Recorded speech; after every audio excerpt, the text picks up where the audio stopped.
We're back here on our program, The Platform, and today we are talking about male health, and this is sponsored by NIGAD Inc. And Bianca, you did a wonderful thing by bringing these two gentlemen here today to talk about male health, because men are concerned about these catastrophic illnesses, you know, Dr.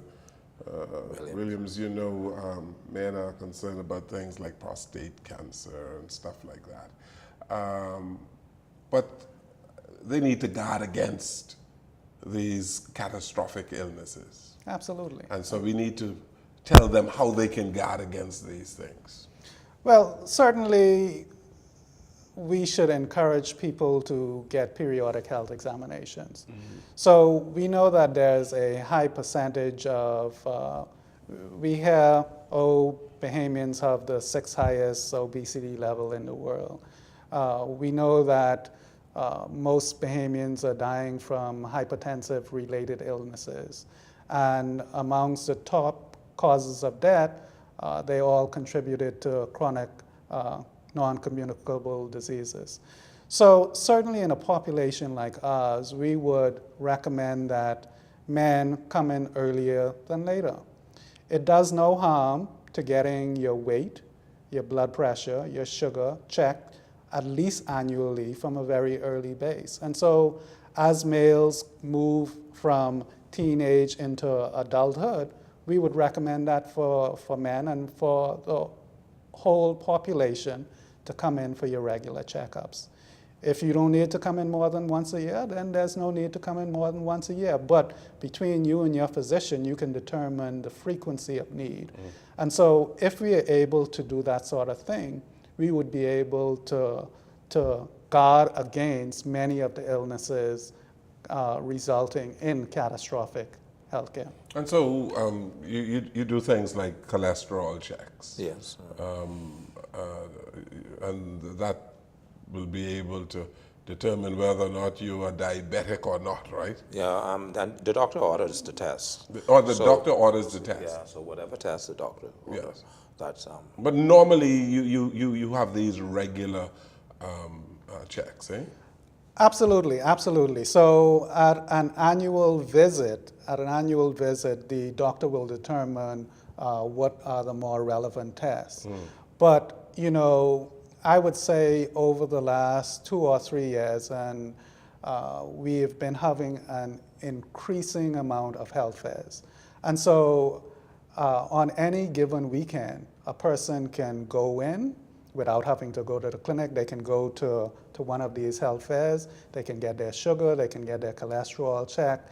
And, you know, the Coalition for a Healthy Bahamas, they're doing a lot of things with exercising and that sort of stuff. So really there are no more excuses for people not to know my sugar is high or my cholesterol is high or my pressure is this or that. You should know your numbers, as they say. Absolutely. Know your blood pressure numbers, your sugar numbers, your cholesterol numbers. Absolutely. And know how to manage them. I was just seeing that there's been, everything's free also, right? I've just been seeing that there's been group meetings. They had everybody meet at Goodman's Bay and do a free exercise class every weekend together. So it's nice that there's no excuses anymore, and then to be able to know where to go and how to help manage yourself. Once you figure out that if you have high blood pressure, if you have diabetes, if you're stressed out, how do you then cope with it? And to know that there is this great support team that doesn't cost any money and that people are enjoying going to, because I think that men, to me, feel sometimes that they're invincible or that they need to be so powerful and that they need to do it by themselves, but they don't. So if you have other people that can help you to give you all these options, and it's so nice that we have this available in the Bahamas right now. There are some men who believe that they don't need to exercise, that they are slim, like Dr. Williams is, and they don't need to exercise. You exercise, doctor? I do. I can't say that I exercise 3 times a week, but certainly I get a little bit in there. Yeah. Okay. And so what do you say to the young men who seem to have their weight under control and who claim that they don't need to exercise? Because people believe that they only exercise when they are rotund, you know? Right. So as was said earlier, you know, exercise is good for so many reasons. A person's weight does not determine their health. And so if a person believes that, then they're certainly misguided. You know, we have slim persons just like myself who fall within the normal body mass index, and they are at high risk of dying, you know. So cholesterol health, which in part is controlled by exercise, and how we eat as a whole certainly is important. You know, talking about exercising, one of the things that people ought to be concerned about too, they ought to be concerned about stress levels. The extent to which a whole lot of men, Mr. Bullard, are stressed out. And why is that, Mr. Jones? And stresses that bring along these illnesses. Now, you ask me why is that so? I don't know why a whole lot of people are stressed out, but I'm sure Dr. FrancisWilliams will tell us that stress brings along some illnesses, right? Absolutely, absolutely. You know, there's good stress and there's bad stress. Okay. And so there's something called distress, which is the bad stress. So much of the trials and tribulations and frustrations can cause us distress. And so whether it's distress or eustress, good stress, then, you know, chemicals are released. And chemicals can be good chemicals or bad chemicals. So those bad chemicals that are produced certainly can put us at risk for many of those heart problems and put us over the edge. So you're releasing chemicals. You can release bad chemicals and good chemicals. Absolutely. And so I'm hoping that I'm only releasing the good chemicals. And the bad chemicals are released when people are stressed out over money. They have marital problems and all these type things, right? Okay. And the good stress released when what? Good stress, well, persons who would go and exercise every day and they get pleasure out of that and they feel good about it. That is a good type of chemical that's being released, and those things generally go well for functioning of the body. Mm-hmm. And another thing that is important is rest, isn't it? Absolutely. And I want you to speak to that, because there are a whole lot of people who believe that they are doing well, they feel good, but they're not getting sufficient rest. Well, I'm speaking from experience here. Certainly, well, I think that we have heard about chemicals such as leptin, and leptin as it's associated with weight gain, and you know, different formulas that deal with levels of this. Well, certainly if a person is not sleeping well, if they're not getting sufficient sleep, that can affect some of these chemicals in the body. And so if those chemicals are at a high level, that can contribute to weight gain. So sleep is important for many different reasons, as you suggested, right? For weight gain, but certainly if weight is not a problem, in certain persons, sleep can affect functioning and mental health as well. Mm-hmm. Let's look at some of these, pinpoint some of these non-communicable diseases like hypertension, diabetes. We begin with diabetes. How, without going to the doctor,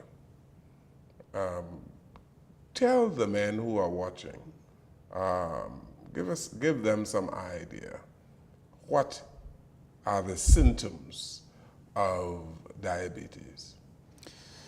You know, unfortunately, many persons may have diabetes without having any symptoms. And I think that is the problem for our population, because you think that you feel good, you're going about your business, and you know, nothing has changed. So for the majority of persons, had they not come in and gotten checked up, they might not know that they had diabetes. However, some of the symptoms that persons may see is that they may start urinating more frequently. They may find themselves that they're getting thirsty, that they're not being satisfied by the amount of liquid that they're taking in, that they're losing weight, that they're more tired than usual, that they're getting more urinary tract infections, so that there are a number of symptoms that might result in them coming in. But unfortunately, many of them don't have those symptoms. And someone told me that if you're getting the tinkling in your feet. Well, it's far gone. It's far gone. Absolutely, because tingling in your feet is a sign of nerve damage. So tingling in the feet can be due to any number of things, not necessarily diabetes, right? But certainly if you are diabetic and you believe that the tingling in your feet is as a result of it, then it means that the diabetes has not been controlled for a long period of time. And we really don't want anybody to get to that stage. And when you get to that stage, that is what type diabetes? Well, it can happen in either type 1 or type 2 diabetes because they're different types. So traditionally type 1 diabetic is the diabetes that we would see in the younger age group. You might see that in a 10-year-old. They have it from a very early age. Whereas type 2 traditionally was the diabetes that you might not see until 60. But with the crisis, the obesity crisis, and the fact that obesity contributes to insulin insensitivity, which means that the pancreas is not working properly, we're seeing teenagers, obese teenagers, young adults with type 2 diabetes more frequently. And to get the pancreas to work properly, exercise and diet, eh? Absolutely. Okay. All right. Hypertension. Let's deal with that now. Right. So again, unfortunately, there may be no symptoms. The first sign that a person has hypertension may be a stroke or a heart attack. That's why they call it the silent killer.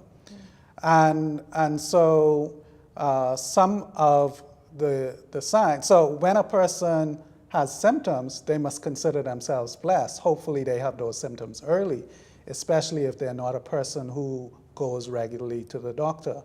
So, some of the symptoms may be that they have a little pain in the shoulders, a little headache, they may start getting some blurred vision, some dizziness, along those lines. And so certainly we would want persons to come in if they're having any of those symptoms.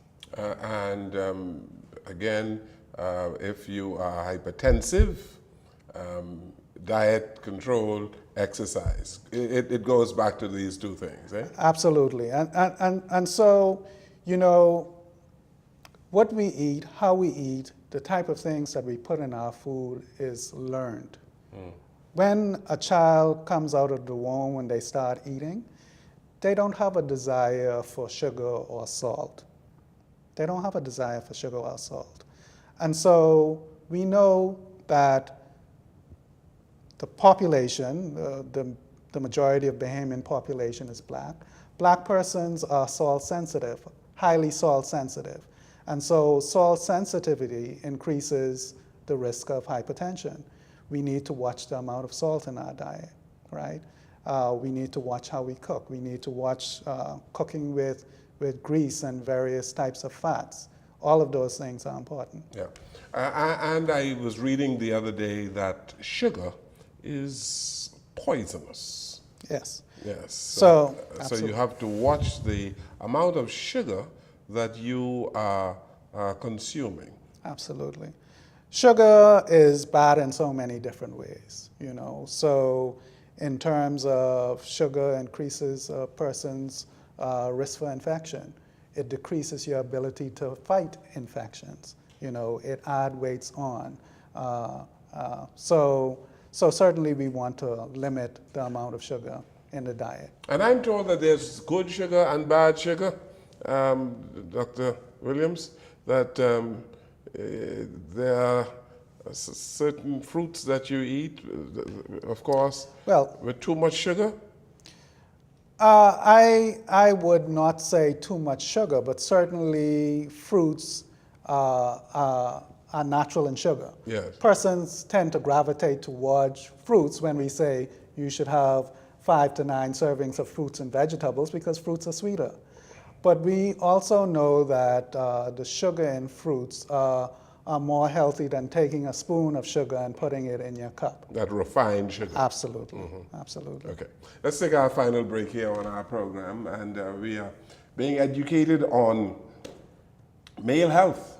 And the Ministry of Health has this male health initiative, and we are so happy to have AlpheausBullard and Dr. FrancisWilliams here today, along with Bianca Nygaard. We'll come right back.